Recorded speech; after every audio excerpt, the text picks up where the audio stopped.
Hello, good evening. It's Friday evening. It is back to our usual slot. This is, of course, over and over at the Arsenal Women's Channel, and this is Richard Andreas Talk Awfc. So what are we going to be looking back on tonight? Well, of course, 2 wins out of 2 for the start of the season. We're looking back, of course, that great win last Friday, of course, this time last week when we beat West Ham 5-1. We're going to look back on that game. Of course, today it was the Champions League draw.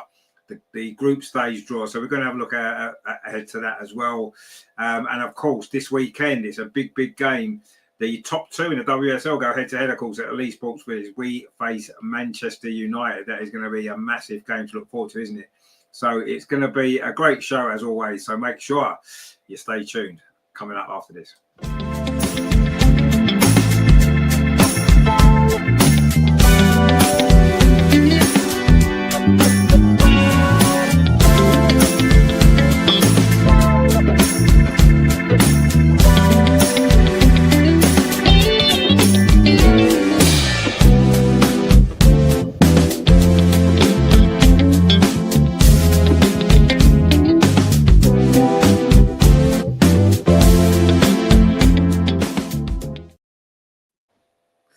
So it is, of course, the weekly show, as always, and of course, it is great pleasure to welcome, of course, the Lord Andreas is with us. Of course, he is. How are you this week?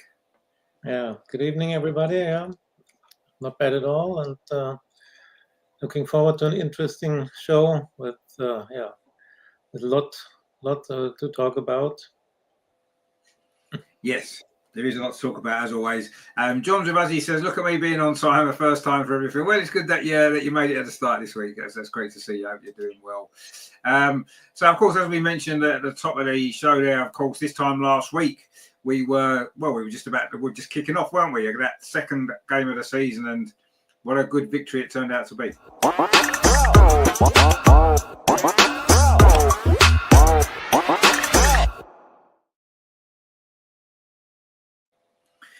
Now, of course, in the end, a bit like the first game against London City Lionesses, it was a very similar type game, wasn't it? We started slowly, found ourselves a goal down, and then came back and obviously won fairly comfortably in the end. Overall, I thought it was a good performance, actually. I thought we did a good job. If we forget the first 10 or 15 minutes again, why we're so slow at starting, I don't know. This is a hangover from last season as well, many games, but it's not how you start, it's how you finish, and you can't really complain with the way that we turned that game around. Again, the second half performance was sensational. We scored 4 goals in the second half. We could have scored a few more. The substitutions, again, made a big difference to the way the team performed and helped us get the result. And yeah, I mean, the first 2 games in, I don't think we could, apart from 2 clean sheets, we couldn't really have asked for too much more. I mean, Andreas, I thought the West Ham performance, yes, the first 10, 15 minutes was not great, but after that, we were brilliant again, wasn't we? Yeah, and the funny thing is, it was nearly a blueprint to the first game. First 20, 25 minutes, we were sloppy, not really in the game, and of course, we conceded this goal. Terrible weather conditions, the ball was wet and everything, but of course Daphne made a big mistake. She knows it, everybody saw it. She normally has this ball, clears this ball, but I think she was surprised herself. She wanted to catch it, and it slipped through her hands, and then unfortunately against the post and against her body, and it was in. If this happens more often, we would say we have a problem in goalkeeper position. But it was, I think, the first really big mistake from her for months, and it happens. And if a goalkeeper makes such a mistake, then please do it in the first minutes that you have 85 minutes left to turn things around. And fortunately, we could turn things around. But it took a while, and I think this is a problem that must be analyzed by Renee, by the coaches team. Why do we need so much time, 20, 25 minutes, to find into the game? And what happens if an opponent scores a second goal and we are trailing then 2-0? And I think we can't do this on Sunday against United, against a really good team. So, the second half was, of course, brilliant. And as it was a week before against LCL, we should have scored more. 5-1, 6-1 would have, 5. What was 5-1? 6-1, 7-1 would have been a realistic result. And we have to analyze our problems in the first 15, 20, 25 minutes. I think first half for me, Beth Mead was our best player. Yeah.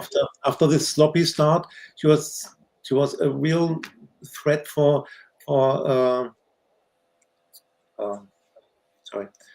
she was a real threat for the opponents. And second half, I think I would give the prize to Caitlin Ford. And it's always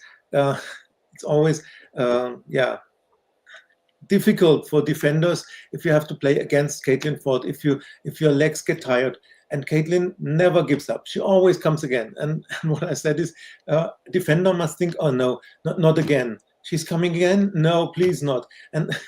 And she was very good in second half. Over the whole 90 minutes, it was okay that Alessia Russo got player of the match. She scored 2 goals. Wonderful fourth goal. And once again, our squad depth, our bench was the difference. Yeah, I mean, the squad now is, I think overall, the squad's strong. Yes, we've mentioned before, certain 1 or 2 areas of the team, maybe we don't quite have the depth as we do elsewhere, but the forward players that we've got, it almost makes the rest of it irrelevant.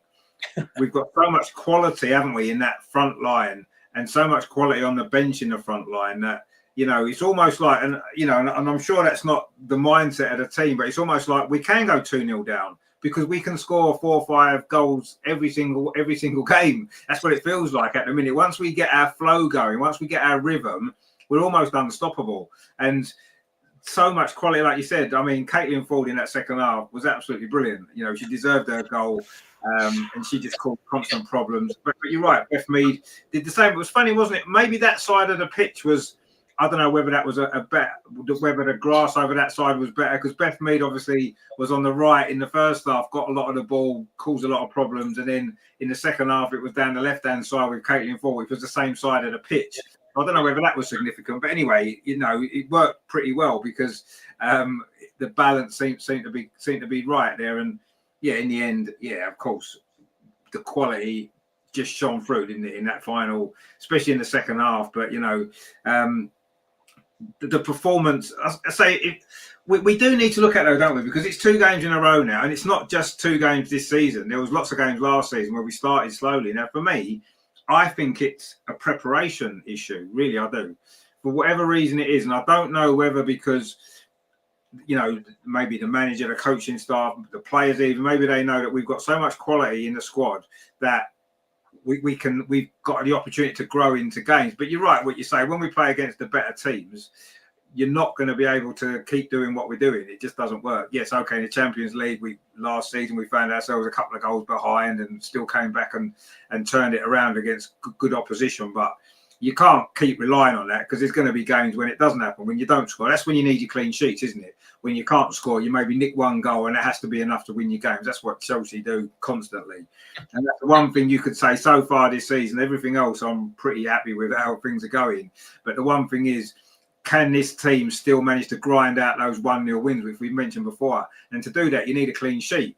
Now, so far, we haven't had a clean sheet. We've conceded 2 goals, but the 2 goals we've conceded were both literally individual mistakes, weren't they? The penalty against London City Lionesses was just an individual mistake from Katie, and then obviously the goal against West Ham, as we know, was an individual mistake by the goalkeeper. So it's not like it's a structural problem with the team. It's not like there's issues with things like that. They're just individual errors which can happen. Hopefully they won't happen very often, but that's what's led to the 2 goals we've conceded. I'd be more concerned if we were conceding goals from, say, set pieces constantly, or we were conceding goals from, just for the fact that, we were, like we've said before, about transition and play and stuff like that. We're not. We're conceding goals just purely on individual mistakes, which is easy to work on maybe. So I'm not overly concerned about that, but obviously we'll talk about Sunday's game a little bit later. But yeah, it's going to be interesting to see when we do start playing the better teams, are we going to start these games stronger? Because you can't afford to be a goal down, 2-0 down every week, because it's not always going to work. And as much quality as we've got and as many goals as we can score, you just can't keep relying on it, because there will be games where it just doesn't work. It just doesn't happen for whatever reason. We've seen it so many times, haven't we? Frustrating games where we dominate, can't score, and end up losing 1-0 because we'll concede a daft goal. So, this is something that is, at the moment, I'm not overly concerned because we're getting the results, but it is something that we are going to have to improve. If we are going to win the league, which is what the aim is, we're going to have to improve that, aren't we? Because we can't keep coming back from a goal down every single week. Joe says, "Hi Richard, Lord, I'm watching Everton versus London City on TV. You on the iPad and Rugby World Cup semi-final on my phone. Christ, you're busy, aren't you?" That's multitasking there, isn't it? There you go. Look at that, brilliant. Colin Jones said, "My friend, good to see you." Wexford said, "Goalie is mustard. Trust me." Oh no, we've got no doubts about the goalie. Absolutely no doubts. Yes, goalkeepers will make a mistake here and there. Of course they do. Every goalkeeper does. And unfortunately, the nature of the job is you make a mistake as a goalkeeper, it ends up in the back of your net 9 times out of 10, doesn't it? So it's the way it is. But I've got no doubts about Daphne. We've been singing her praises for the past 2 or 3 years, so I've got no problem with her at all. It's just a one-off mistake, and she didn't have to do much else in the rest of the game. So it wasn't like she had a chance to redeem herself, because I don't think she had a shot to save, really, did she, the rest of the game? But that was how it went. I'm sure she'll prove her quality again in the future games. Greg says Ford was good, but she still needs to look around when she's not the only forward. Like she thinks, no, I agree with. Sometimes she gets her head down and she just, she goes into Gabriel Martinelli mode. Just gets her head down, runs, and then shoots when she should pass. But ultimately, she was brilliant in that second half in particular. So we're not going to complain too much. And she, as Andreas says, she causes defenders so many problems because she just keeps coming at you. Keeps coming. And for a defender, that's the last thing you want. And she has got quality as well. Obviously, she scored a great goal. She's got a record of doing that, so I'm not bothered about that. Wexford says Arsenal are building a quality squad. I'm sure that's what you mean. Yeah, absolutely. Where are we? Hang on. Joe said there, the quality and depth of this team means there is no excuse for poor, slow start. Well, no, there isn't. I'm not saying there's an excuse for it, and I agree with you. But it's something we've got to put right. But ultimately, we've got so many great players that most teams, we are probably going to end up wearing them down and getting the goals like we have done. But anyway, Wexford says Arsenal building a top quality squad, mimicking the men's side. Let's get Bob Matty in next. Well, yeah, well, I mean, obviously you can't get too many quality players, can you? Vicky says, London City have just scored against Everton, have they? Well, they were 1-0 up against us, weren't they? And it didn't do them too much good, but we'll see. Colin says Caitlin Ford's disallowed goal could have cost us the game. It didn't, but the officials should be held to account. Yeah, I mean, we mentioned that at the time, didn't we, in the chat during the game? It was a terrible decision because it came off the defender, didn't it? And then she stuck it in. It would have put us 2-1 up at the time. In the end, it didn't matter, did it? Because Stina came on, and Stina does what Stina does, scored a great goal. And obviously, from that point on, I don't think the result was in doubt, was it? But no, you're right. I mean, the quality of the officiating is still not as high as the level of the football that's being played. And that is something I need to work on. I don't really want VAR, if I'm honest, because I've got a mess it's made in the Premier League, and I don't really want it in the WSL. And it's a balance, isn't it? Do we want to? Are we prepared to accept these type of mistakes? That yes, you're right. It could have cost us the game. It didn't in the end, and we won comfortably, so we're not bothered. But there will be games when decisions like that could be really important. Do we risk those mistakes, or do we say, you know what, let's just keep that rather than having VAR, which hasn't really added anything positive other than maybe certain decisions like that particular one they're getting right on review? Is that a price worth paying to what the negative side of it for me, which I'm not sure if it is. It's something that needs to be, obviously VAR will come into the WSL. I don't think there's any doubt about that. Now all the games are getting played in, or most of the games are getting played in the bigger stadiums. They've got the technology there to use it and to put it in place. So they probably will. It's inevitable. But I don't know if that's the answer for me. I'd like to see maybe the referees and the linesmen on the pitch do better, be better, train them better so they don't make these basic mistakes that they're constantly making, it seems, week after week. But I don't know. I think technology will take over. I mean, Andreas, would you like to see VAR in the WSL, or would you like to keep it as it is and accept the mistakes that happen? For the time being, I would like it is. What I would like to see in the WSL is the goal line technology.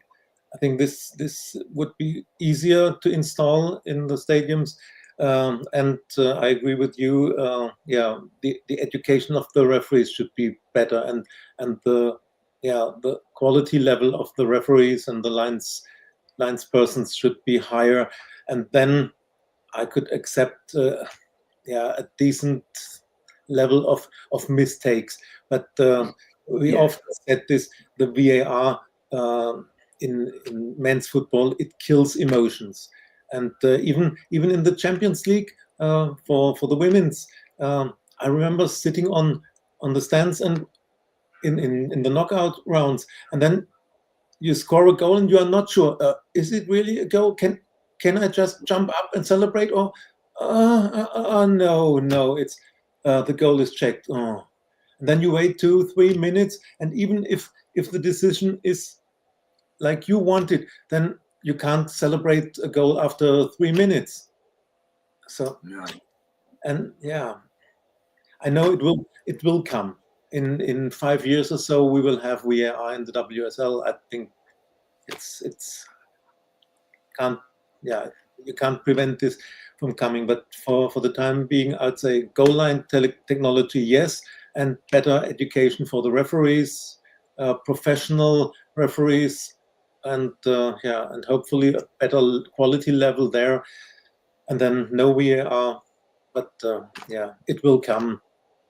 If we still make the show in 5 years, it will be normal, and we will say VAR has killed the emotions in women's football too.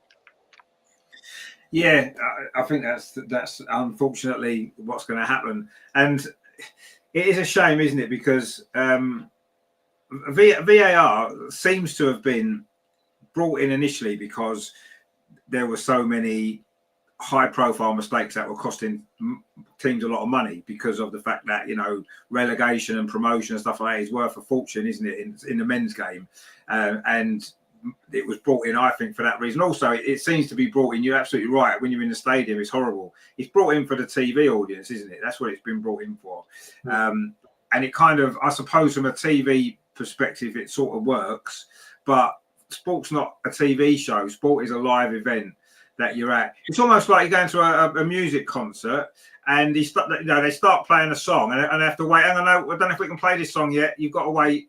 Oh, okay, we can play this song. You know what I mean? It would ruin the whole experience, and that's what VAR is doing to football as a live experience, and it's ruining it, and it's ruining it for the people that make football what it is, which is the fans in the stadium. And I'm sure enough players have come out and said how much they dislike VAR, and ex-professional players, and everybody doesn't seem to like it. So it's not really in the best interest of the sport in general. It just seems to be in the best interest of money, and in the and the TV, which again is about money, because TV paid money for the games, don't they? So it's I don't want it. I would prefer a decision like we saw the goal disallowed on Friday. I would prefer to see more of those mistakes than have VAR in the game. Personally, I think I would, because I don't like it. But you're absolutely right. It will come in. There's no doubt. It will. I don't even think it will take 5 years. I don't think it will be that long. I think 2 years. I think it will be in. I think it will. Unfortunately, I just see that's where it's going, which is such a shame. Like you said, it's already in the Champions League. It's just the next step is it's going to be in the WSL. It's just, will it be next season? Will it be the season after? Will be what I'm thinking. So the more of these big stadiums now, the Premier League stadium that's being used in the WSL, it's inevitable that's going to be the next step, isn't it? And yeah, I don't think it's going to be as much fun. Absolutely not.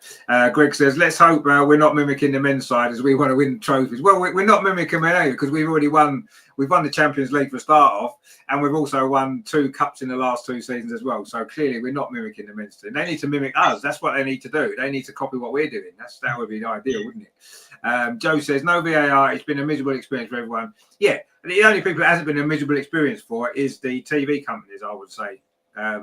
Is the only people that's maybe benefited from VAR. But yeah, you're right. It is horrible. Vicky agrees with Andreas. Say goal line technology first. Yeah, that's obviously the next step as well. But it'll all come in probably in the next 2 years. Josie, if you recall, the lineswoman is a teacher. So she was in a stressful, tiring job and then ran a line. That's a problem. We need full-time officials. Yeah, no, you're right. Absolutely. I agree with you.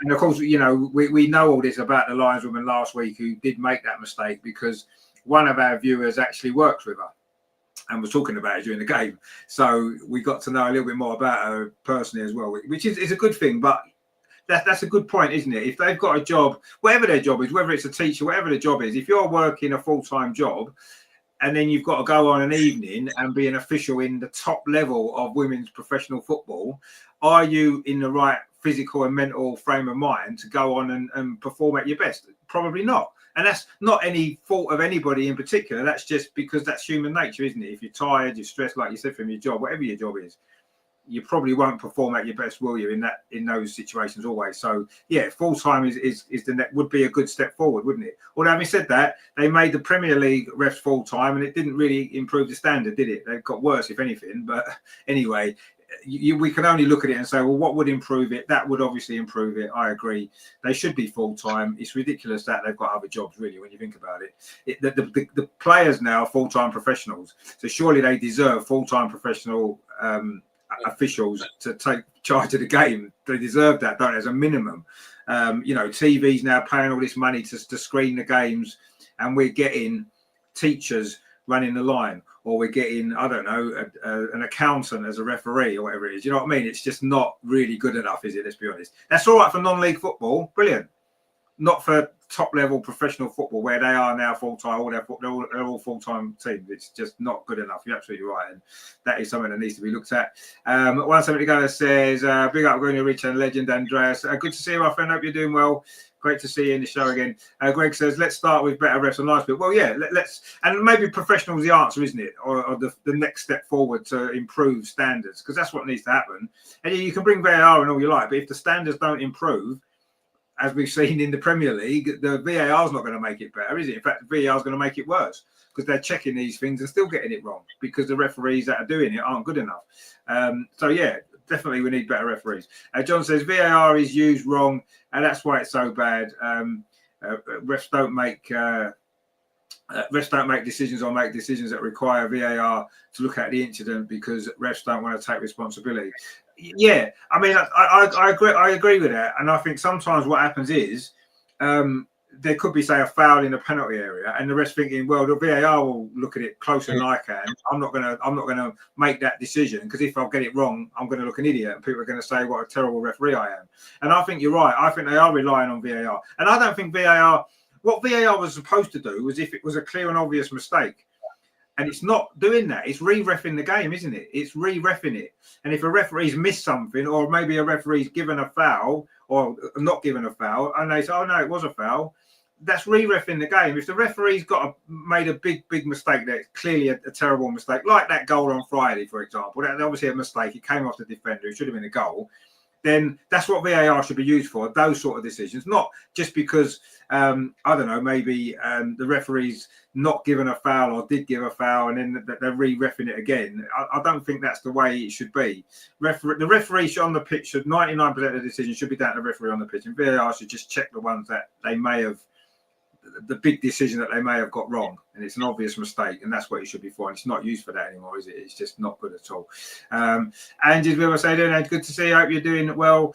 John says 1 million player now and no progress. Well, yeah, exactly. That's the point, isn't it? All this money now floating around in football, and we've still got part-time officials. It is crazy, isn't it? Let's be honest, it is crazy. Wexford said, who do you think are the best financially backed teams in Europe? Well, I think we're one of them at the minute. You could say, couldn't you? The squad that we've put together. I mean, Barcelona seem to be pretty well what they were, weren't they? I don't know about so much now. They haven't excelled players, but they were. I don't know really. I mean, I still think there's going to be more money coming into the English game. I mean, Andreas, who would you say is the best financially backed teams in Europe at the moment? Lyon probably won't be one of them, won't they? Yeah, probably Olympique Lyon with Michel Kang financing everything there. Then of course Chelsea, who made this financial tricks by selling the women's team to their own company, and so they have a lot of money. And but Barcelona, no, they have a lot of problems because of the men's. No, they do.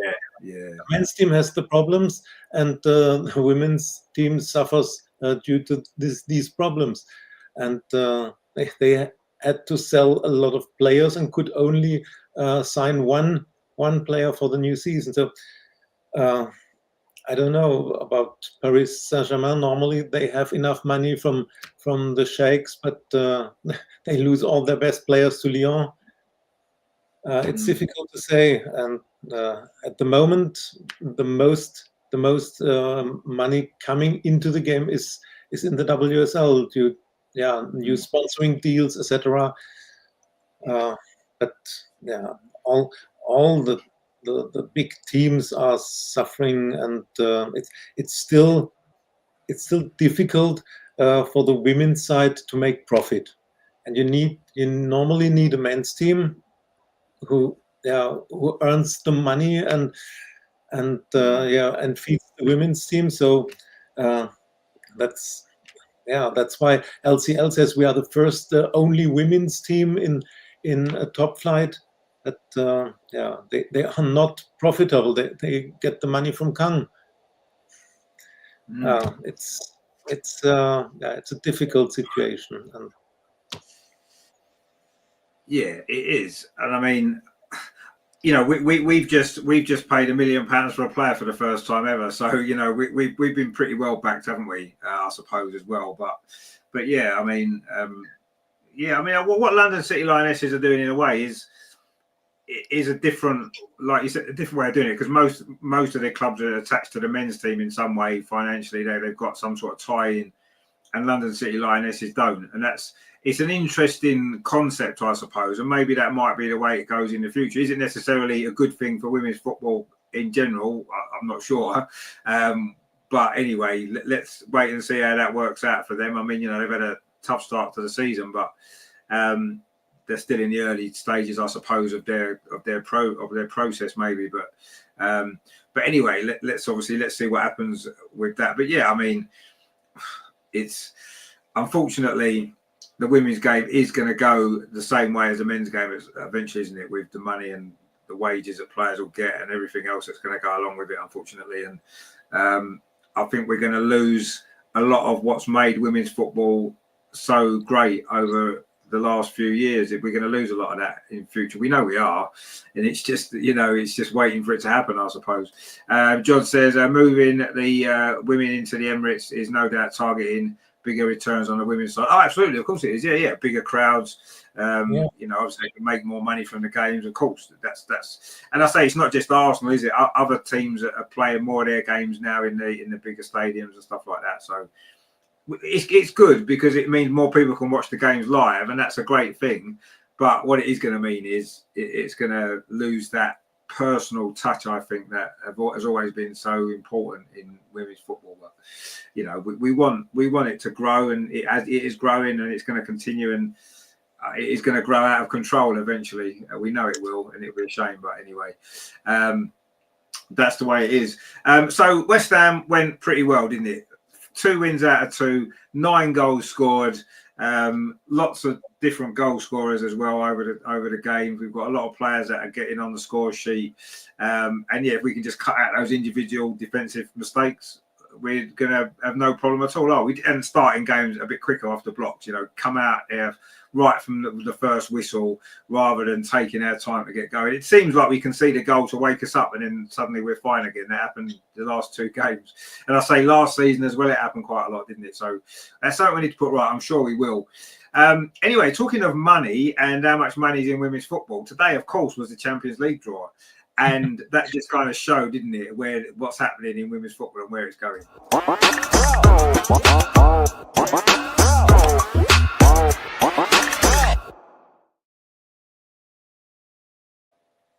So, of course, the only thing that really matters about the Champions League is that it's our trophy and we won it. So that's the most important thing about this season's Champions League. Whatever happens between now and the end of the season, we will be the holders of that trophy until the final next season, or I suppose until we get knocked out. But even then, we're still the holders until someone else wins it. So that's the most important thing. Now, of course, there was a draw today. The fixtures are out, or the order of the fixtures comes out tomorrow, I think it is. But the teams have been drawn in who we play. Now, personally, I'm actually quite underwhelmed by it, if I'm honest. We've got 3 of the teams that we played last season, which is Lyon, Real Madrid and Bayern Munich, who we played in last season's competition. We played Bayern Munich a couple of times in recent years now. We've played Lyon a couple of times in recent years. It seems to be the same teams coming up. It's nice to be playing some different teams, isn't it? Not that there's many different teams left, I suppose. But anyway, so that's that. And of course, we've also got to play FC Twente, which is a nice different team to play, maybe. Leuven of Belgium, and of course Benfica as well. So there are some interesting games in there as well.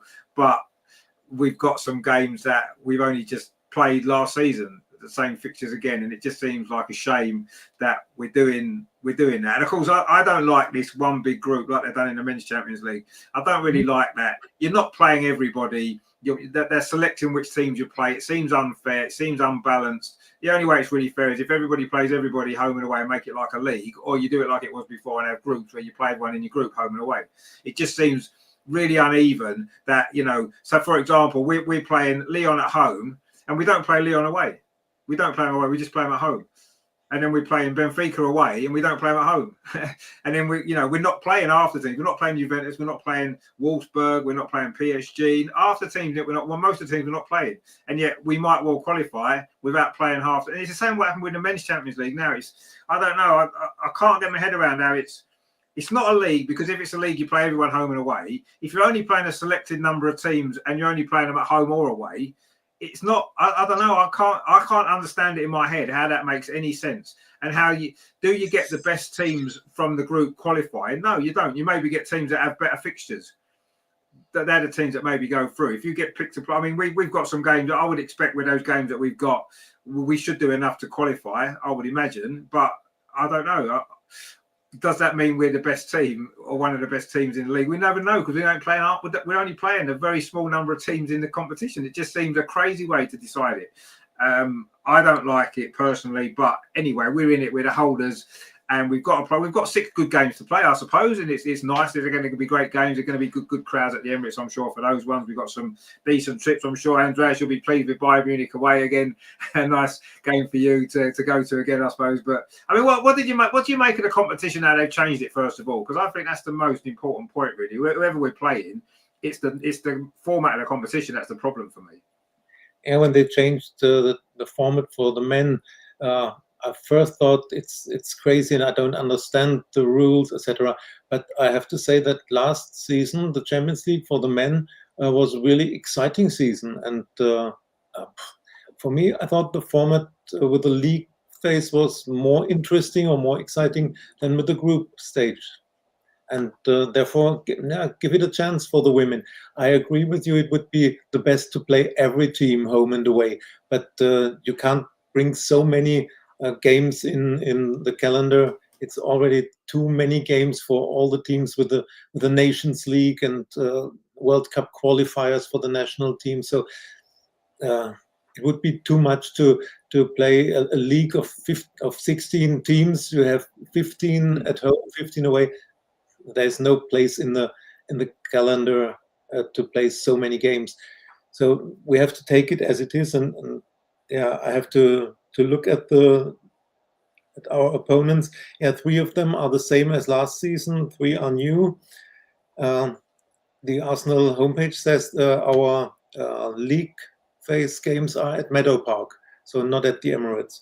I don't know whether they will change it for the Lyon home game, maybe, but so far it's mentioned at Meadow Park. And it's you can discuss it. For the league games last season, the group games at the Emirates midweek, there were between 5,000 and 10,000 attendance.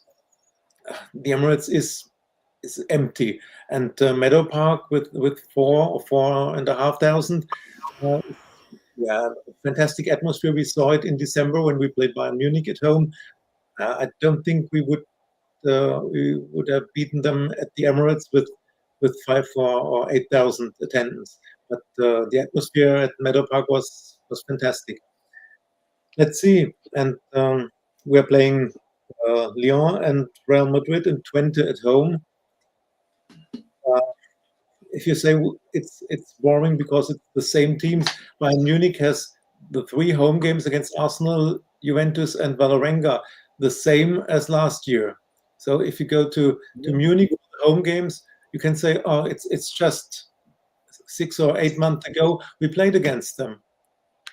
Yeah, but this is also a concentration of the best teams in women's football. And if you have a Champions League phase or so, it will concentrate on the best teams. It's the same in the men's competition. There are always the games, Bayern against Barcelona or Real Madrid against Man City or so, and it's repeating year after year. So this is now for the women's game too. But anyway, it's an interesting draw, and I think there are at least 3 or 4 teams we should beat, and we should go for 14 points.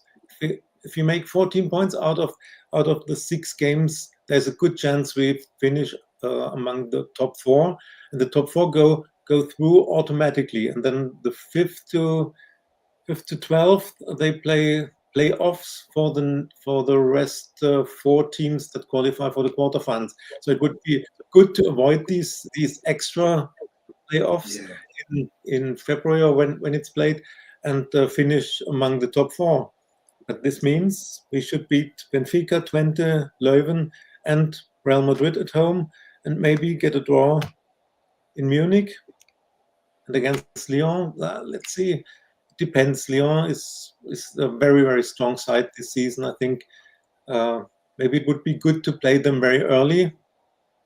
But waiting for tomorrow when the fixtures are out, and then we'll know more. And of course, then the run for tickets will start, because it won't be easy to get tickets at Meadow Park with 80,000 season ticket holders and only 4,500 capacity at Meadow Park.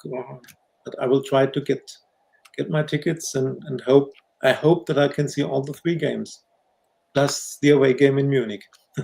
Yeah, absolutely. I mean, realistically, we've looking at the fixtures, we should get enough points to qualify through. I'm pretty sure we will. Obviously, last season, though, Lyon at home we lost, Bayern away we lost, so we need some improvement in those 2. I know we beat Lyon overall because we won the away game so brilliantly, and of course we beat Bayern at home as well. So, but yeah, I would have thought we should beat Real Madrid and Twente at home. I agree. I don't see too many issues there. Benfica and Leuven away, yes, you'd expect we should beat them as well. So that's 12 points straight off the bat there, isn't it? So if we can win one of the other 2, we've pretty much done it, haven't we?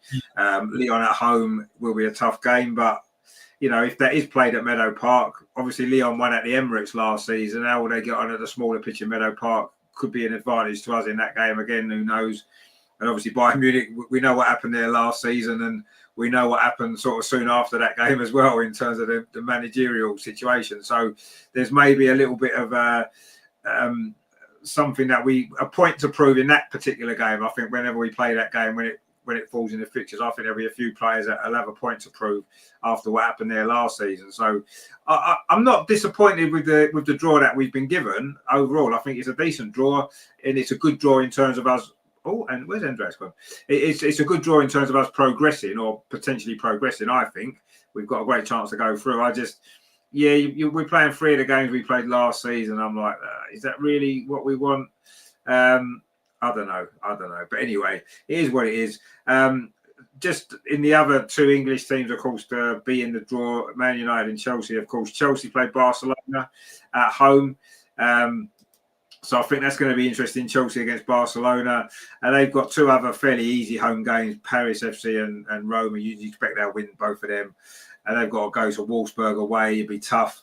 St. Polten, they'll probably win. And they play Twente away as well, which you'd expect they'll win. So you'd imagine Chelsea are going to be there or thereabouts in terms of getting through. And Man United, they play Lyon at home as well. So that's going to be interesting.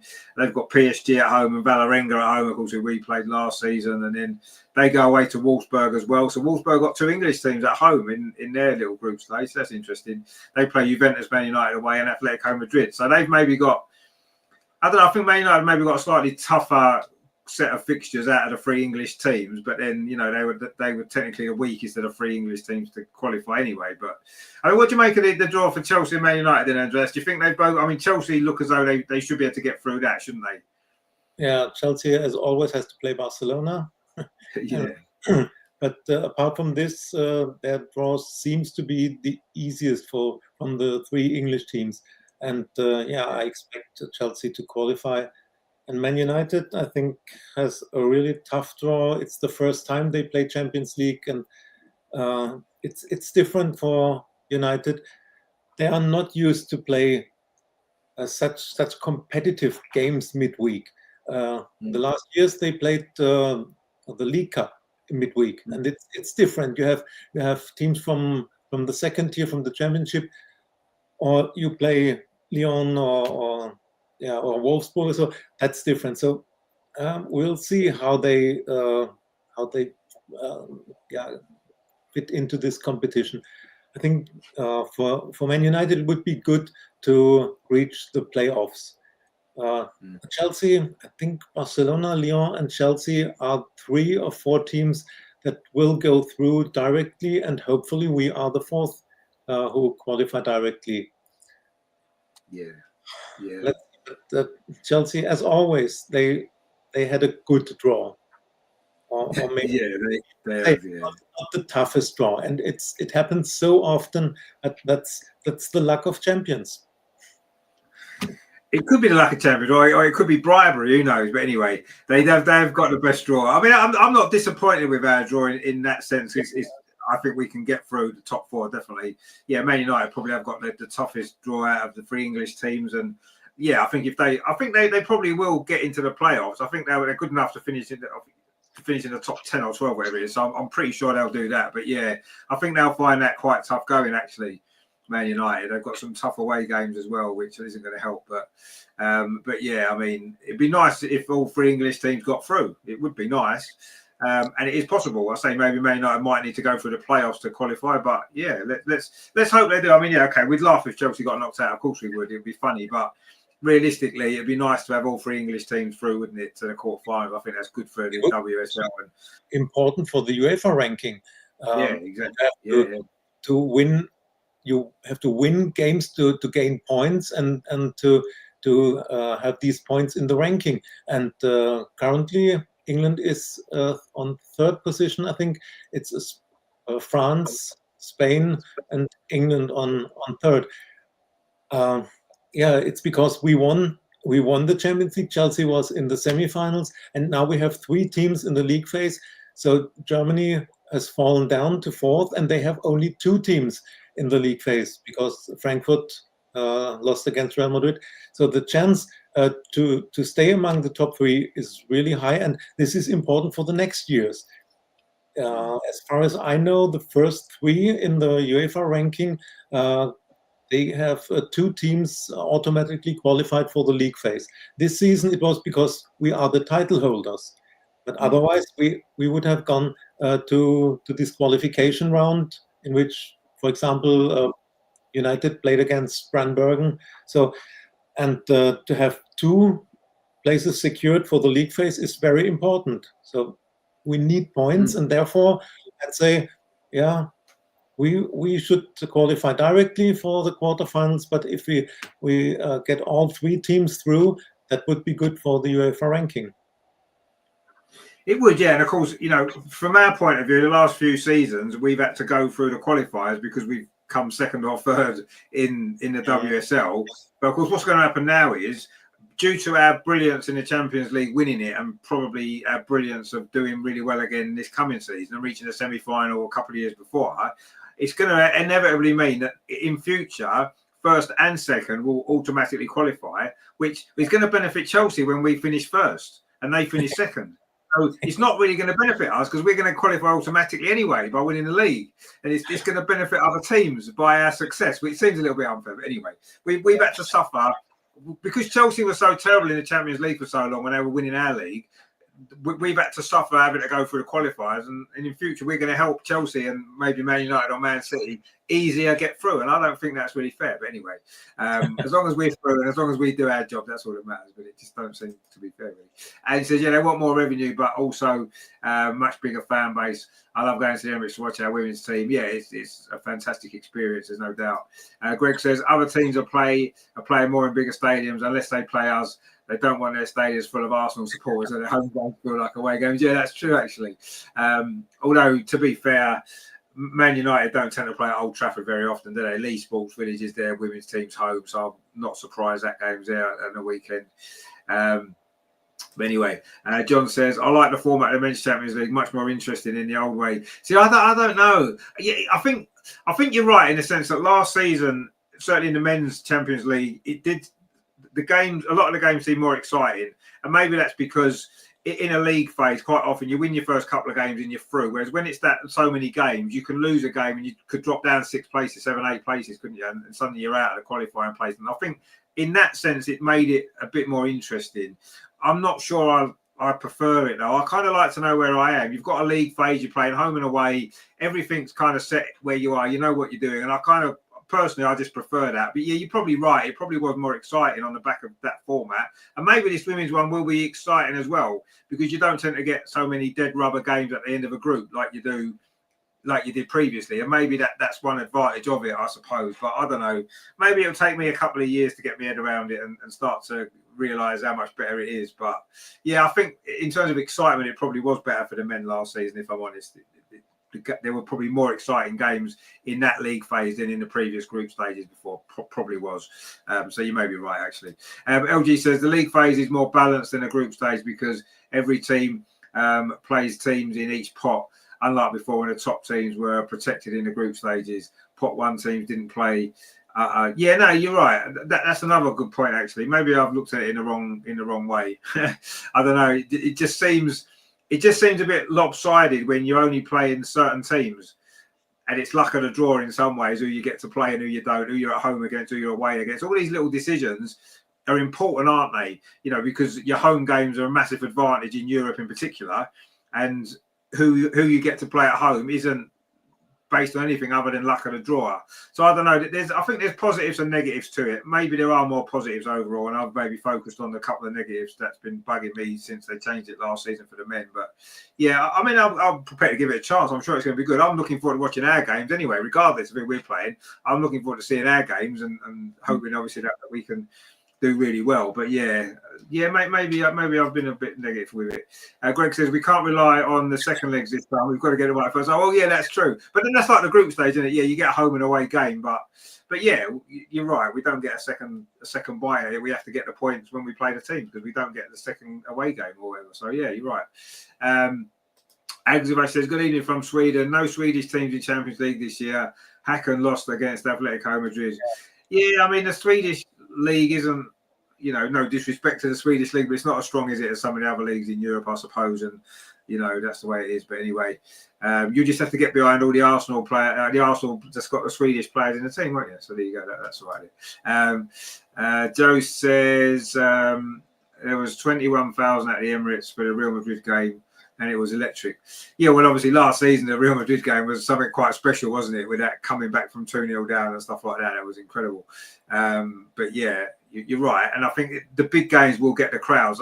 But the league phase games last season at the Emirates, there wasn't big crowds, was there at all?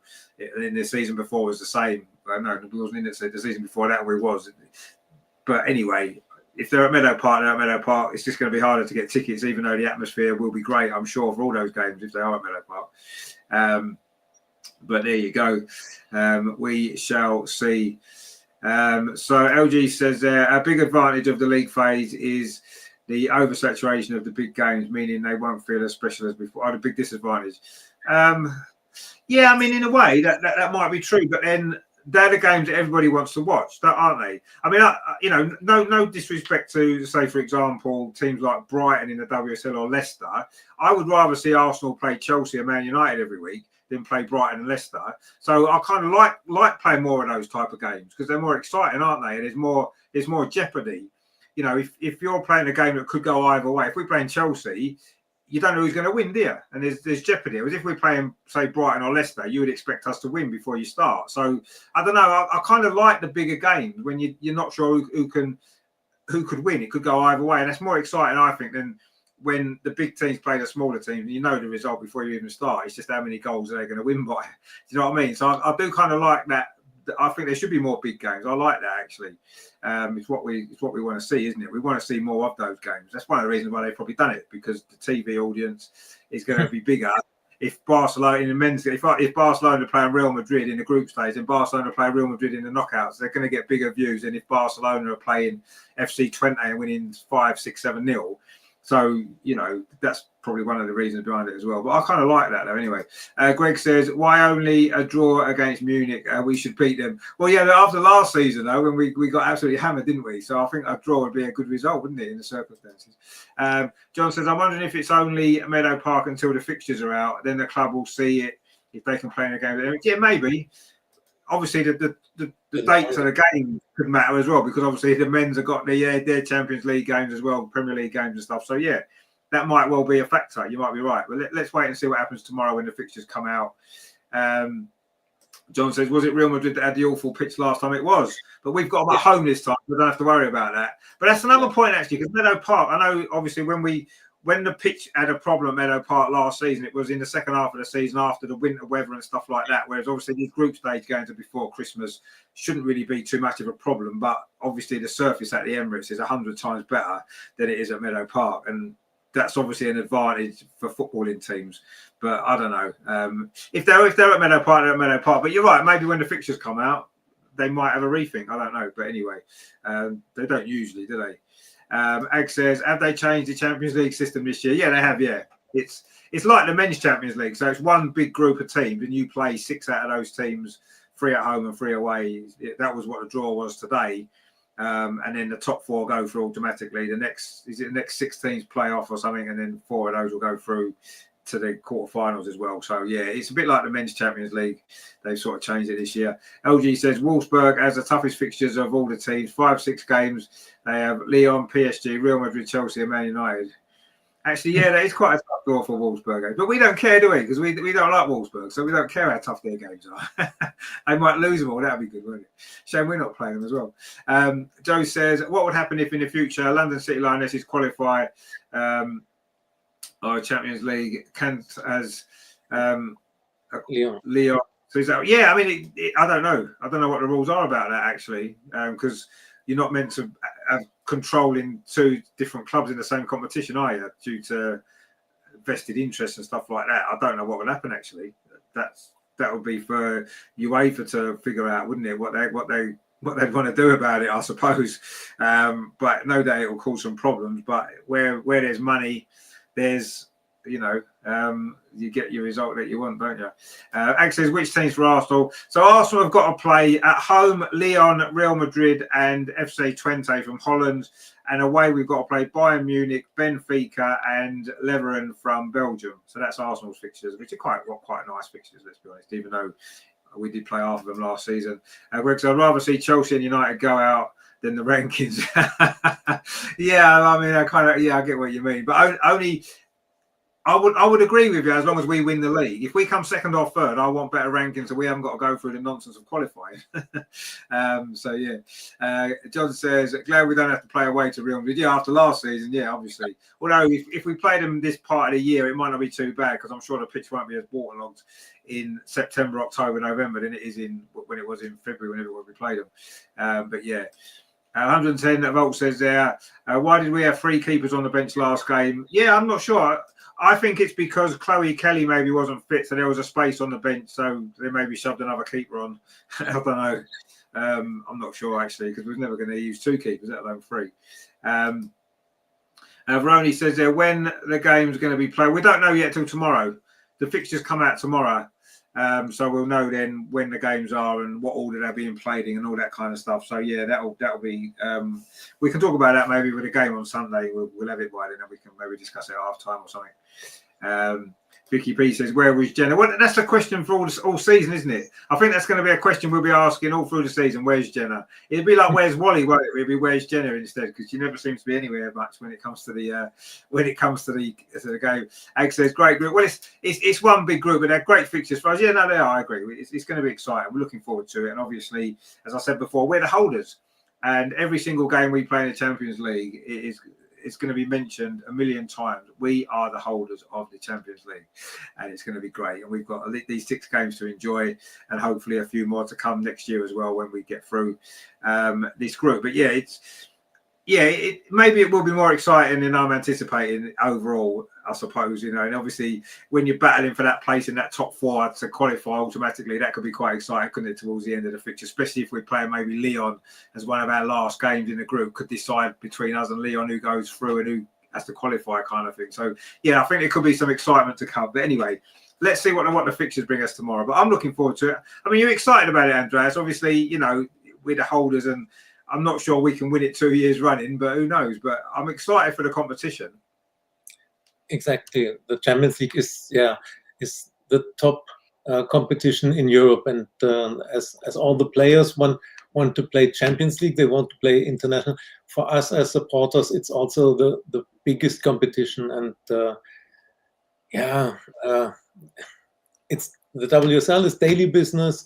We talked about it, or the FA Cup is something special with the final at Wembley, but Champions League is so special. And when we all remember our journey last year from the mini tournament against Rangers and Rosenborg, and then to the final in Lisbon, what a journey this was. And can't wait for the Champions League again. And games against Lyon, Bayern, Real, exciting. And of course, I'm looking forward to every game and to the next WSL game. But tomorrow I'm going to Munich for their home game against Jena, and I will check my mobile device in the train. Are the fixtures out? And I want to know when we play which team. And it's Champions League. It's something special. So yeah.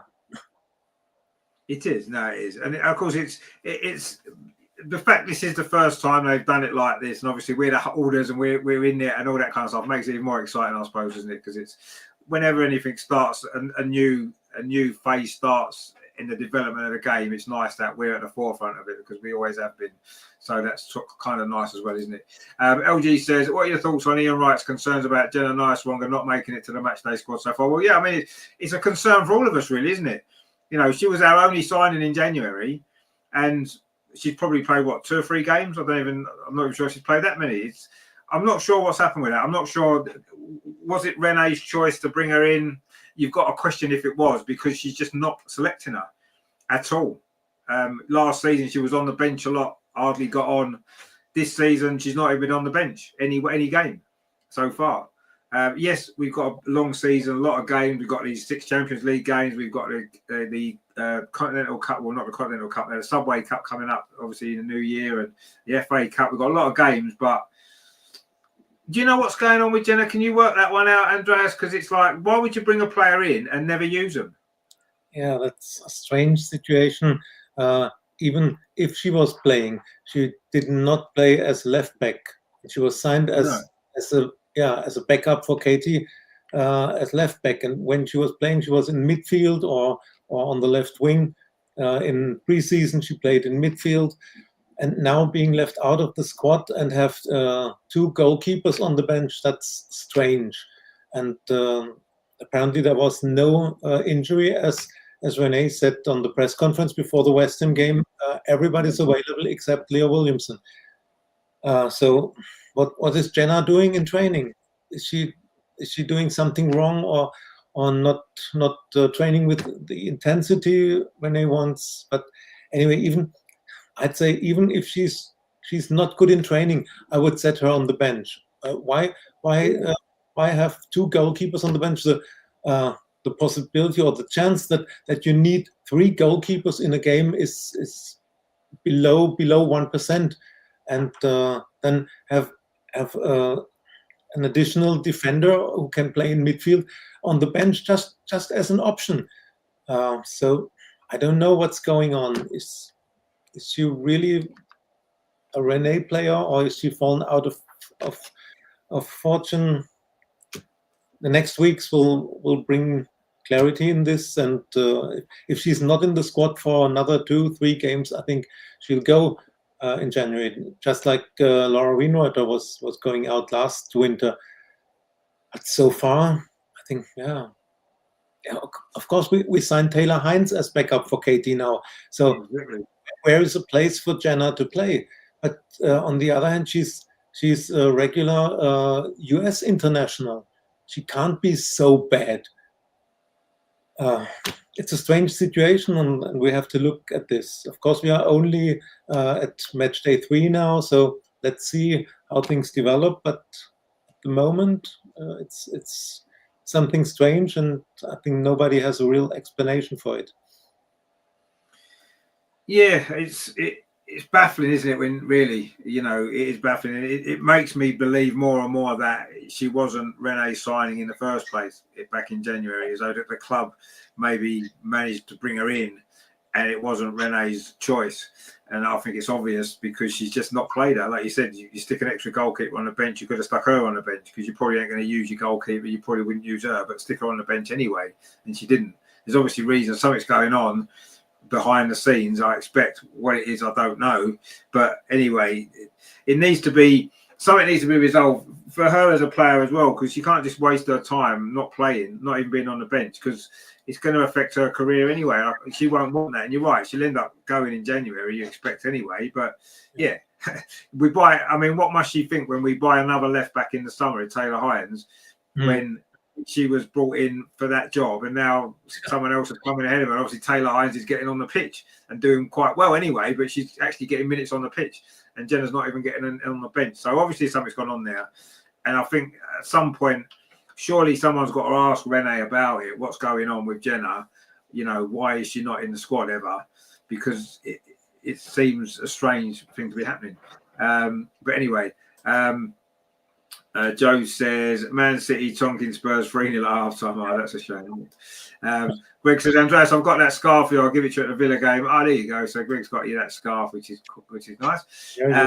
He says, I genuinely believe Jenna won't get picked because of a lack of physicality and defensively off the ball duties.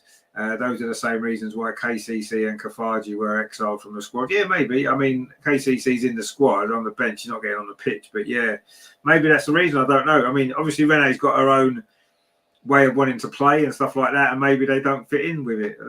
But it seems strange that Jenna was signed while Rene was the manager. Well, actually, no. Was she the manager at that point when we signed Jenna, or was she still interim? Yeah. I can't remember now. Was she actually the manager then? No, she was interim manager. But I think discussions were already, on negotiations about her contract were already ongoing. But we kept it late. I think Rene was signed as head coach end of January, and this was a few days or a week before Jenna was signed during the January window. But I can't imagine that we are negotiating with Rene about the manager job and keep her out of any thoughts of bringing in a new player. She was surely involved, but yeah, maybe she expected more from Jenna and thought in March or April, that's not what I expected from her. We have to buy another left back. So why didn't we sell her in the summer then? I don't know why we kept her then. It makes no sense. But anyway, I don't know. John says, if our top players are all fit on top of their game, then I think we can win it. I don't think they are right now, but they're getting there. Yeah, exactly. If everyone's fit on their game, we've got probably one of the best squads in Europe, by a shadow of a doubt. LG says, Jenna isn't technically a Rene signing. She got signed before Rene got appointed permanently. Oh, yeah, okay, yeah.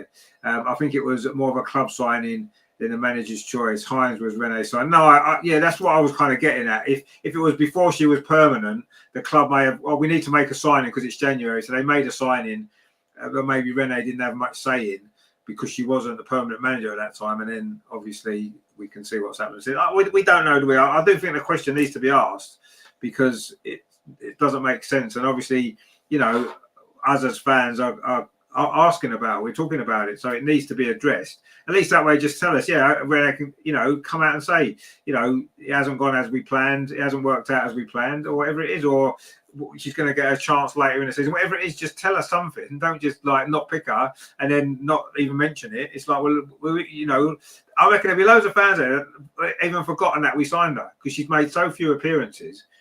You know, but anyway.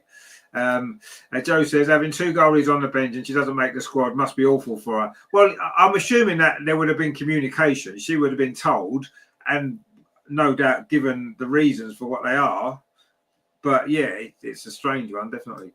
Joe's also having Kim play 2 times 96 minutes and don't give KCC even a few minutes. Like, yeah, I mean, we've mentioned that before, haven't we, about KCC? We're not really sure what's going on with her, actually. Yeah, again, is it just Rene? They're not doing the job Rene wants them to do. So they're not getting minutes on the pitch. That's all you've got to put it down to, because ultimately the manager's got to decide these things. And if the manager feels that's the right decision, then we're winning games. We just won the Champions League, so we can't question the manager. And the manager sees the players more than we do. She works them in training every single day. We only see them when they play on the pitch, so we can't really know what's going on behind the scenes. But yeah, it is what it is. LG says, you simply won't play for Rene without off the ball duties like pressing, intensity and physicality. We might see Kyra getting loaned out soon. Yeah, maybe. But at the end of the day, I mean, the players would be made aware of what is required to get a game. They'll know what they've got to do. And that's the way it is, isn't it? You've got to step up and work to get into the team if that's what it takes. But yeah, we don't really know what's going on, do we? So we don't know. John says, how did Jenna play in the pre-season match against Bristol City? Any good? Did we didn't play Bristol City in pre-season, did we? Didn't we play Spurs and West Ham? But I don't know how she played, because I didn't get to see the games, so I'm not sure. But obviously she couldn't have done very well, could she? Or she'd be on the bench and getting minutes.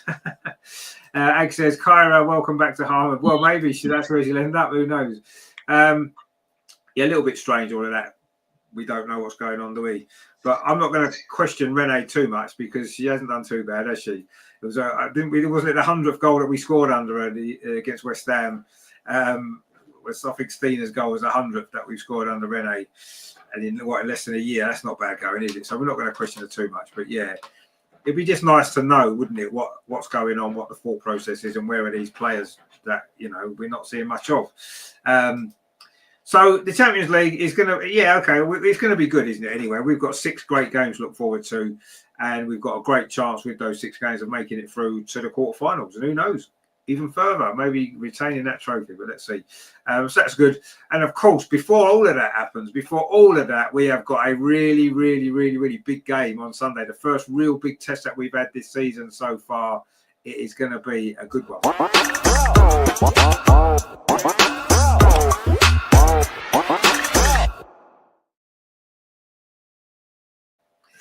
So Man United, the top 2 teams in the league, going head to head in this early week 3 of the season. Wow, it's an exciting game, and I think it's a game that's going to tell us a lot more about both Arsenal and Manchester United. I think both of us have had 2 games to start the season with that. Yeah, we probably they both would have expected to have won. Man United have won the games fairly comfortably. We've won ours fairly comfortably, as you would expect. And now suddenly we've got to play each other, when it's a totally different story, isn't it? It's a game that could go either way. 2 teams that, if they play at their best, are capable of winning. Either team could win the game. Obviously, Man United have had that extra, I don't know if it's an advantage or not, the extra games they've had in the Champions League. They did get the victory, of course, the other night to go through to the group stage, as we mentioned. So we've had a week's rest. Is that an advantage? Sometimes playing games is actually good for momentum and stuff like that, especially if you're winning. But it's got the makings of being a very, very, very good game. It's generally a quite exciting game away at Man United anyway. Over the years, there's been some great games. Obviously, the last 2 seasons have been draws, haven't they? When we've been leading and letting a late goal and thrown it away. So that's something that we need to improve on. But yeah, I'm really looking forward to this game. I think it is going to be, and plus as well, it's a game where if we go there and win, you know, beating United away, who are top of the league, I think that'll be a real statement and say that actually, yes, this team has got what it takes. Especially when you look, we'll come on to the other fixtures in a minute. Chelsea have got a game that they're probably going to win, so we can't afford to drop behind them really. So it's such an important game. I mean, Andreas, obviously it's going to be a great game to win. But how do you see it playing out? Because I think it's very difficult to call this one. It could go either way, couldn't it, on the day? Exactly. It's the absolute top game of this weekend. And it's no matter which team wins, it's a statement win. If United wins, everybody will see, oh, this United team is title contender. And if we win away at United, this would be a statement too. But it's two top teams, and if you see how United has started the season, very, very strong. And the game against Brann, 3-0 at home. Once again, a hat-trick from Elizabeth Thailand. Oh, this will be a difficult task. And is it an advantage that United has 2 more games played so far? I think they will have tired legs. Of course, mentally, it's an advantage for them because they have gone through, they have qualified for the first time for the Champions League. And they are on a mental high now, of course. But if it's a tough game and if it's an open game, that they will have tired legs, and maybe they will have to make changes. Will the manager make changes? Normally, he doesn't like to.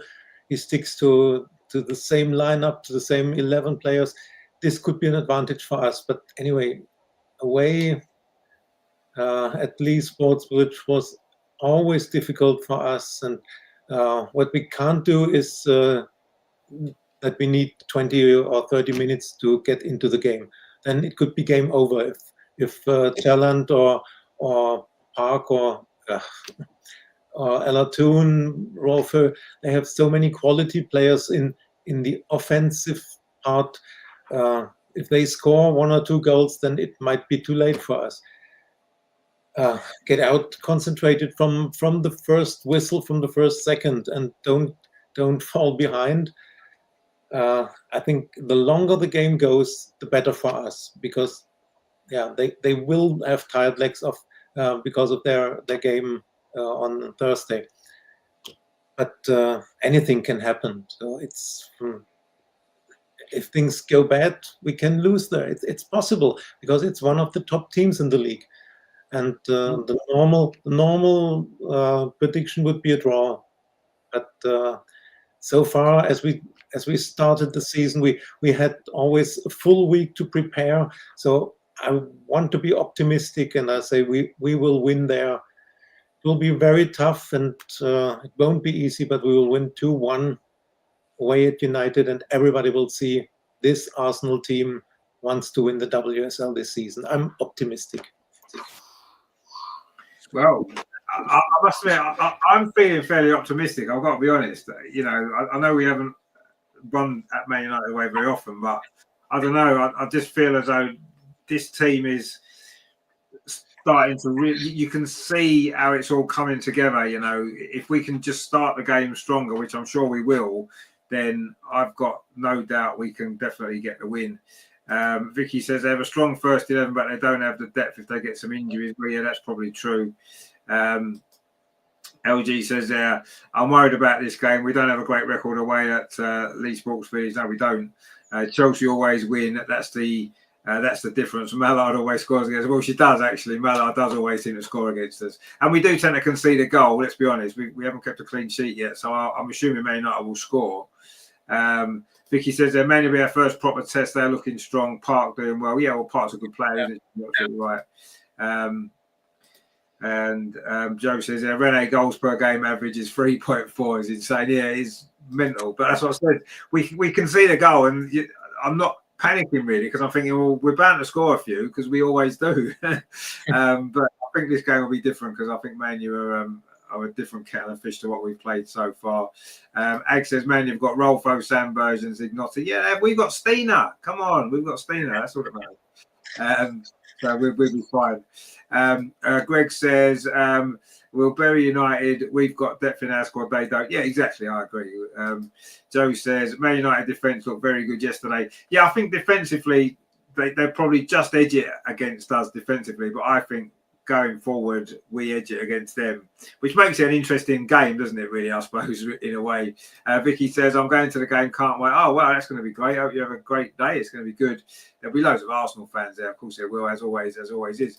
Greg says, we'll win 3-1, but expecting us to score 4 or 5. Wow. Against Man United away, that would be something quite special, wouldn't it? I mean, let's hope you're right, but I'm not so sure if we'll score 4 or 5. John says, Man United scored 4 and 5 in their last 2 games, exactly the same number as us. Could be a high scoring draw. So yes, very difficult to predict. I think it's difficult to predict. Yeah. Colin says Rene must start her strongest team, not relying on substitutes in the second half. Well, I mean, you say the strongest team, but with some of the quality of the substitutes we've got, it's difficult to know what the strongest team is. Hopefully, Chloe Kelly's fit, because even if she doesn't start, she's a great player to have around. So I'd like to see her back. Hopefully, she will be. LG says we need a Russo revenge tour on Sunday. Yeah. Did she score there last season? And then obviously we conceded that daft goal, didn't we? But anyway, Egg says yes, Stina, Frido and Russo will score 3-1. Well, a lot of confident predictions, which is good. I thought people would be a little bit more like, I don't know, maybe a draw or a narrow defeat or something. But it's good that everyone's optimistic. I'm optimistic, I've got to be honest. What did you give a score prediction, Andreas? Yeah, I said 2-1 for us. 2-1 to us, yeah. I think we'll win, actually. I'm fairly confident, actually. I know it's a tough game. It's not going to be easy. We're going to have to play well. But I think we've got the quality, both in the starting 11 and off the bench, to win this game. And as you rightly said, Andreas, whoever wins, it's a big statement, isn't it? To beat one of your title rivals early in the season is a real big message, isn't it, to show everybody. And I say, because Chelsea have got a fairly easy game coming up on Sunday, you'd expect them to win. We can't afford to drop behind them, really. LG says it has 2-2 written all over it. Well, yeah, it kind of does, actually. Joe's gone 3-2, yeah, to us. Yeah, no, it could be 3-2, yeah. I'm going to predict that we win. And I do predict there's going to be goals. We'll definitely concede. I don't think there's much doubt about that. But we've got the attack to win this game. See, 3-1's kind of. I'm thinking of 3-1. I think what'll happen is I think we'll get a third goal right late on when they're pressing for the equaliser. We'll count them and get a third goal. So I'm gonna. It's gonna be a tight game, but I think we'll be 2-1 up with a couple of minutes to go, and then we'll get a third goal on the break and win it 3-1, and it'll be happy days. Just because I just can't see how they can stop us. They can't stop us from scoring, can they? They just can't. We're just too good. And yeah, I think that'll happen. So we're going to definitely win. John says, I'll go 4-3 when Olivia winner. Well, of course, it was 4-3, wasn't it, at the Emirates at the end of last season when we beat Man United. I know it was a strange game. But Ag says, Swedish TV sending the match. Oh, they are they? I don't know if they are. I think it's on BBC over here. Greg says, we haven't got a real test for another 4 games. Well, no, I think United are a test, my friend. I do. LG says, Smith should be starting. You buy a player like that for these type of games. Yeah, absolutely. I think she will. We said last week, I felt last week that West Ham, she would come off the bench. I just didn't feel it was a game to start her. I think this game is a game to start her. You're right. That's why you have a player like that, don't you? So I think she will start again. I'm hoping Chloe Kelly's going to be fit, maybe only for the bench. So Beth deserves to start again anyway after her performance last week. I thought she was really good. So, yeah. But it's interesting because Caitlin Ford played well. Do you leave Caitlin Ford out and put Olivia Smith in? Or I don't know. It's a tough one, isn't it? It's a tough one. But that's when you've got a good squad. That's what the manager gets paid for, to make those tough decisions. Do you think Caitlin Ford will start or Olivia Smith? Or do you think Beth will start or Chloe Kelly? Yes. What's it going to be? I think Beth will start, and on the left wing, I see Olivia starting. It's a game that's made for her. We need a pacey winger, and and then in second half, you can bring Caitlin, and as we said, she's annoying for a defender who gets tired. So I think Olivia will start, and Beth, and of course Leslie. The big question is, will Frida start or Vicky Pelova? Yeah, I think the more defensive option would be starting Vicky and bringing Frida in second half, because Frida had a good game in away at West Ham. It was not because of her performance that she was subbed at halftime, but it was just tactical. And maybe it would be good to bring her on if needed in the second half, and start with Vicky, who is also a more physical player, and we need this in the first half against United. No, I'll probably do agree with that, actually. I mean, see, I think these are the sort of games that Frida's actually really well suited for. I think this is a game that really suits Frida. Just the way that she plays, she's that sort of player that gets on the end of things. Yes, Vicky's more defensive for the structure of the team, maybe, and maybe that way then you can free Mariona to go a little bit further forward if you've got Vicky to sit deeper, maybe. I don't know, but it's the good thing is that we've got so many options that I could pick one starting 11, you could pick another starting 11, everybody could pick a different one, Renee will pick another one, and it would all be a good starting 11, even if it's got different players in it, because that's the strength that we've got. And I think the defence pretty much picks itself anyway. Obviously, Leslie Russo picks herself anyway, because she's always going to play, and it's just the structure around that. And obviously, Mariona's always going to play. Kim Little's probably always going to play. But there's so many other options in the other areas of the pitch, especially the wide areas. And I say that number 10 position. So it's interesting, isn't it? And getting that team sheet coming through is quite exciting these days, because you think to yourself, who's going to play? Who's going to start? And that's going to be really interesting on Sunday, isn't it? To see who's going to start. Egg says, I forgot about Olivia. She'll score, so 4-1. Well, no, that's fine. Why not? Joe says, London are 2-0 up against Everton. Well, it could be their first win. Colin says, important game Sunday, important awards on Monday. See, I'm not sure if they're important awards at all. I'm not sure they are. The prestige of them, if you win them, is great, I suppose. You could, and it's nice, but I don't think they're that important, really, because of the way that they're kind of awarded, as opposed to, I'd like to see votes by, I don't know, the public or something. Greg says, Ballon d'Or will get player, manager, and team of the year. Well, we might well do, and that would be great. But I'm not really sure it means anything when, for example, Beth Mead missed out a few years ago when she was clearly the best player in the world at that time and didn't get it. So I don't hold that as being whoever wins the Ballon d'Or. For me, doesn't necessarily mean they're the best player in the world. It just means they've got the vote they're just popular. But anyway, it'd be nice to win it. Obviously, it'd be nice for Leslie to win it. But anyway, LG says I'd bench Beth.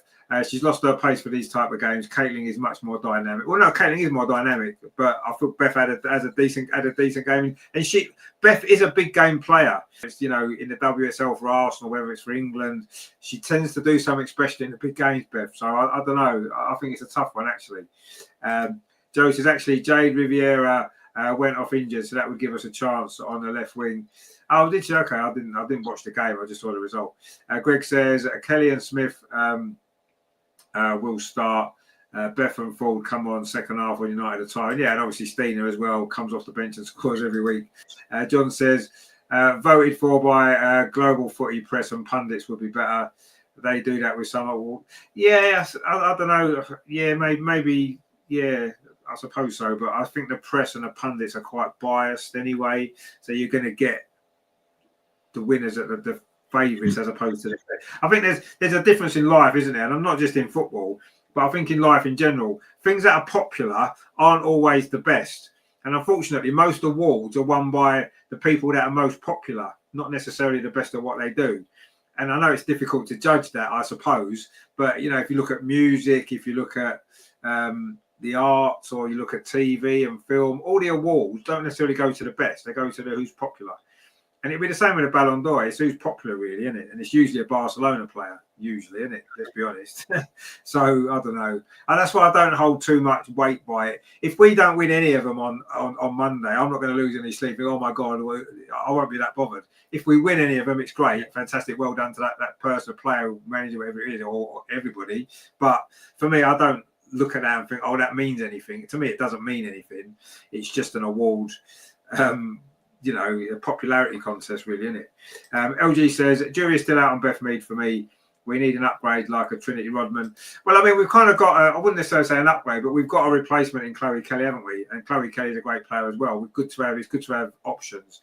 Trinity Rodman would be a great option. Of course, she's a great player, but I think Beth's still got a lot to offer. And I thought her performance against West Ham showed that she has still got a lot to offer. And if she starts on Sunday, I won't be bothered. I'll be quite happy if she starts. I'll be quite happy if Chloe Kelly starts. I'm not that bothered. But we've got great players, and I want to see them all.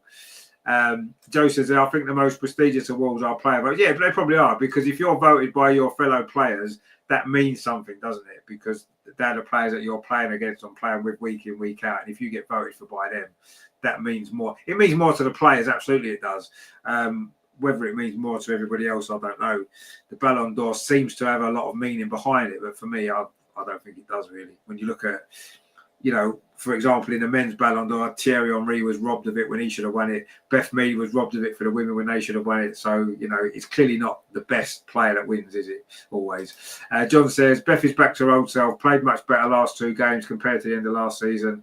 That's why she started last week. Well, I think she started last week because Chloe Kelly was injured, although we don't know what would have happened had Chloe Kelly been fit, because Chloe Kelly played really well against London City Lionesses, didn't she? So I don't know.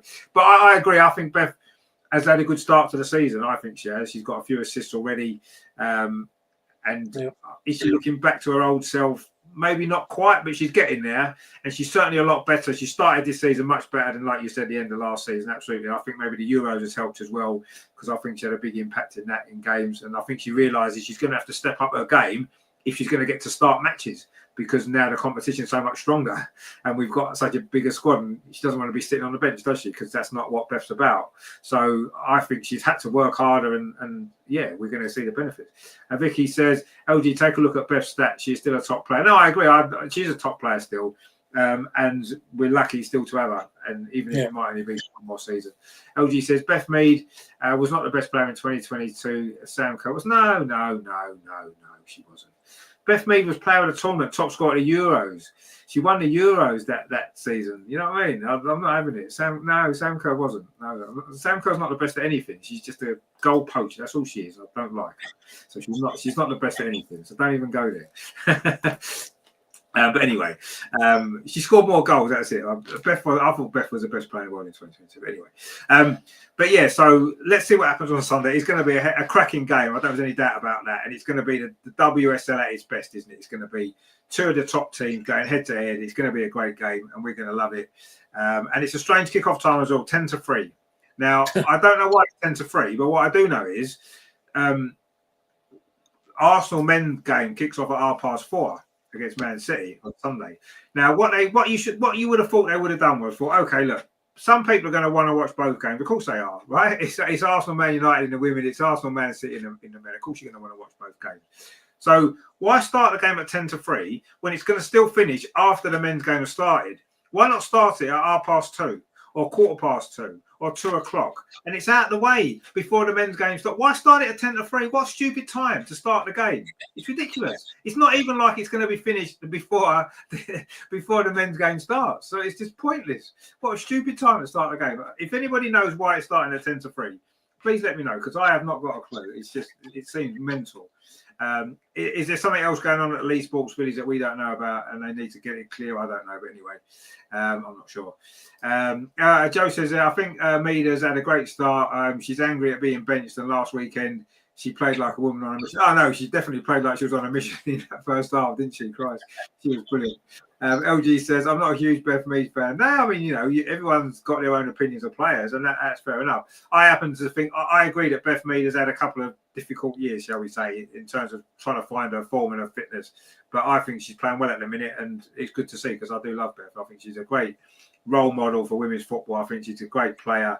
And I think we want her to do well, and she's had a great start to the season, and that's important. Vicky says, "Who knew?" Yeah, he's been quite critical, to be fair, of Beth, but we don't mind. He says, "The only two I like in Chelsea is Bjorn and Kat." No, we don't like any of Chelsea, do we? None of them. I don't care where they're from. We don't like any of them. But they've got half the England team. I still don't like them. Joe says, "BBC are trying to disrupt Sky's viewing figures." Is that what it is, you think? I don't know. I can't understand the reason for it. Greg says it's late because BBC is showing the Athletics World Championships. Oh, is that the reason? Well, haven't they got two channels? Can't they show it on BBC Two? And have one on BBC Two, one on BBC One. I mean, I like watching the Athletics as well. But I don't know. Anyway, it doesn't matter, does it? John says, "LG, drink a bottle of mead when you watch the match. Mead will look brilliant then." Yeah, maybe that's true. But yeah, so it's going to be a great game Sunday. We're going to win, and we're going to be top of the league, and it's going to be great.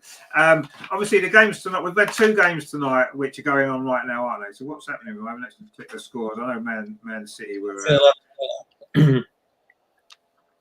3. It's still 3-0 to Man City.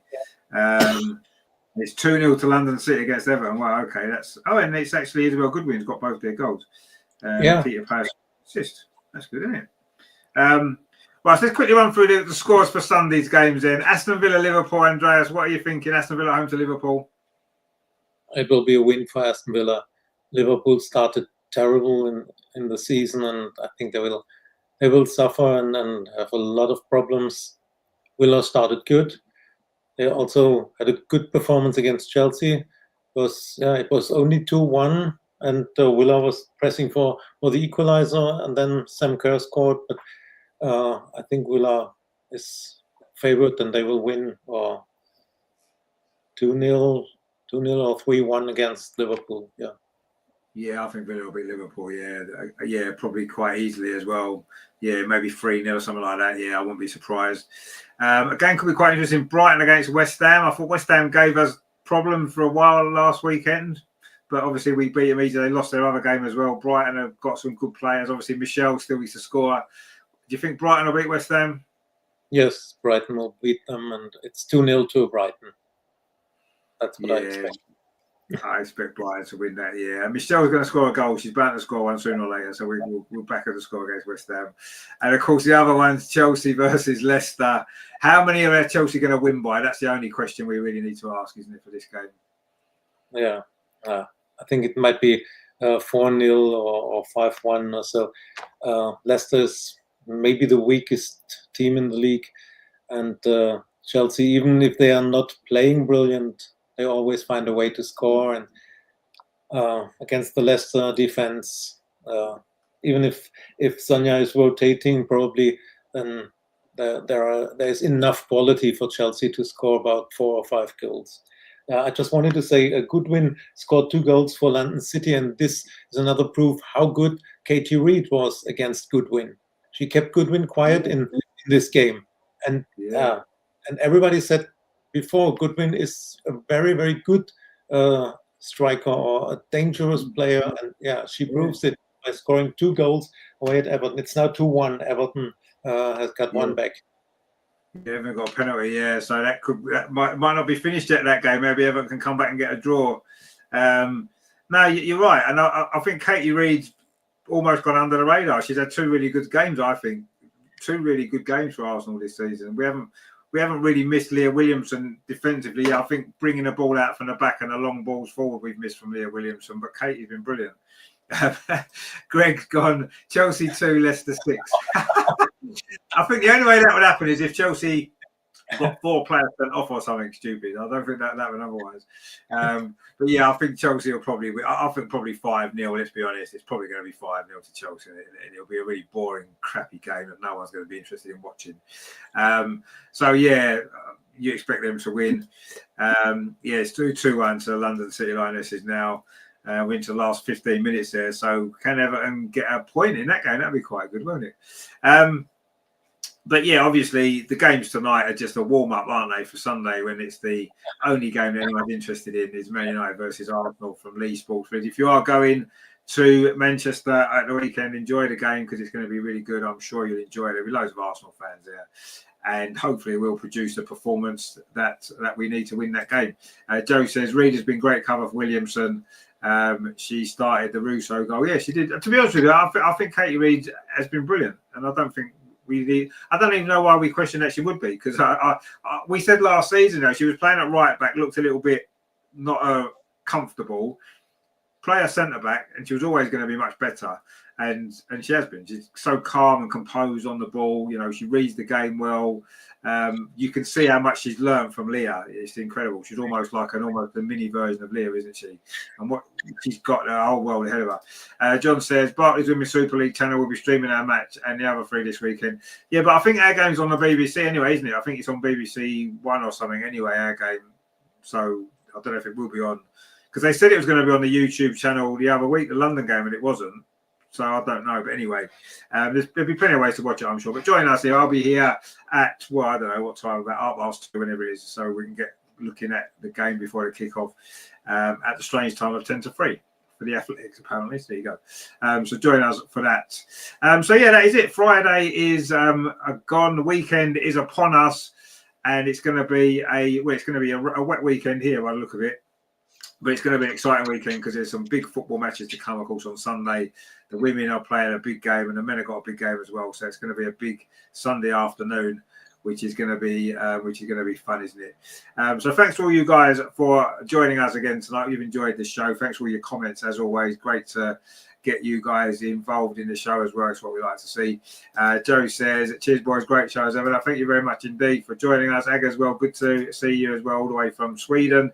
So yeah, I'll see you Sunday at about 2:30 for the game. That's going to be good. OLG says Harlem football, anti-football is well documented in the men's game. I'm wondering who plays Harlem ball in women's football. Maybe Jonas. No, don't you say that about Jonas. We love Jonas. So you join us on Sunday. Andreas, of course, it's been great to have you on the show as always. Have you enjoyed the show?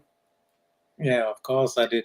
Talking about our games and the Champions League was really good. And one information for next week, next Saturday, we're playing at home against Villa, and I was successful in this random draw for the welcoming of the team. You are allowed to enter the media center and await the team buses coming in front of the entrance of the cabins. And I was lucky. I will be there, and of course I will be filming when the buses arrive and the players come in. It's no meet and greet. It's just a welcoming. They don't stop for making photos or signing anything, because it's directly before the game. They are already concentrated, but you can cheer them, and it's something special. I had this against Vålerenga last year, and now will be the second time. It will be very close, and I'm looking forward to this. And it will be, I hope it will be something special for the match day vlog for the Villa game. And I think that's why they let you get the tickets, because they know that you'll do it in the vlog, and it'll make the vlog better. So I think they picked you on purpose. I don't think it was an accident. I don't think it was a mistake. I think they did it on purpose because they wanted you more. But that's going to be good for the Villa game. When will we do our show next week? I'm flying on Friday evening. We can do it Thursday. Thursday will work again. Yeah, would work for me, yes. Yeah, Thursday. We'll do it Thursday next week. Yes, I know we have to keep moving the show about in a minute this season. It's been games on a Friday, or Andreas flying over to London and stuff. So, but it's fine. We'll be Thursday next week then for that. Of course, I'll be on Sunday for the game anyway against Man United. So join me for that. So yeah, thanks to all you guys for all your comments and joining us for the show. Please give us a like. Don't forget to subscribe. Thanks to Andreas, of course, as always. And I will see you on Sunday. Man United versus Arsenal, first versus second in the WSL. What a game! What a game that's going to be. It's going to be brilliant, isn't it? So join us for that on Sunday, and we'll see you then in start of the weekend. Let's enjoy it. Let's have a good weekend, everyone, guys. And yeah, we will see you on Sunday. Ag says, thanks, Rich and Andreas. Greg says, night, Rich, the Lord in the chat. Have a great weekend. Indeed, everyone have a great weekend. We'll see you Sunday anyway. So it's going to be good. And of course, before we go, it's always the same, isn't it? Come on, you Gunners. Let's do it. Let's beat Man United. Let's go top of that league. Let's do it, guys. See you Sunday.